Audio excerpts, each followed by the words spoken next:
ito na naman po. Meron kasi na naman nagtanong sa atin dito po kung pwede daw bang maging automatic na titulo ang tax declaration. Ang sagot po dyan ay hindi po. Ang sagot dyan ay hindi. Ang tax declaration po ay hindi katumbas ng land title. Ang pagkakaroon ng tax declaration lamang ay hindi automatikong nagbibigay ng legal ownership po yan sa lupa. Kasi ang tax declaration, resibo lang ng pagbabayad po yan ng tax natin sa lupa o parang tinatawag nating amilyar. Hindi ito prueba ng pagmamay-ari po. Marami pong nagtatanong dito sa akin.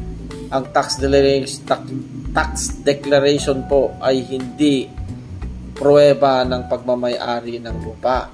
Ginagamit po ang tax declaration para sa pagbabayad ng real property tax o kaya amilyar sa LGU.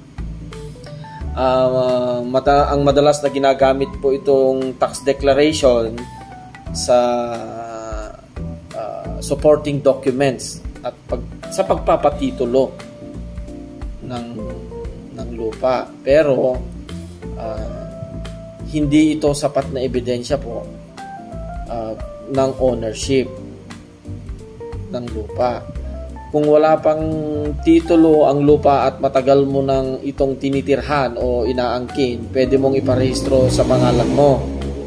Pwede po yan. Kung hindi po ito, o kaya kung public land, pwede kang mag-apply ng administrative titling sa DNR. Yan. Free patent. Kung ang lupa ay classified as alienable and disposable, pwedeng mag-apply ng free patent po. Yan, sa DNR pa rin. Kung hindi naman eligible sa free patent, pwedeng mag-file ng judicial confirmation of imperfect title. Sa regional trial court naman po yun. Okay?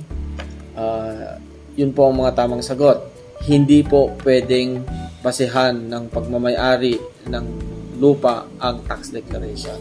Okay? Salamat po. Follow for more.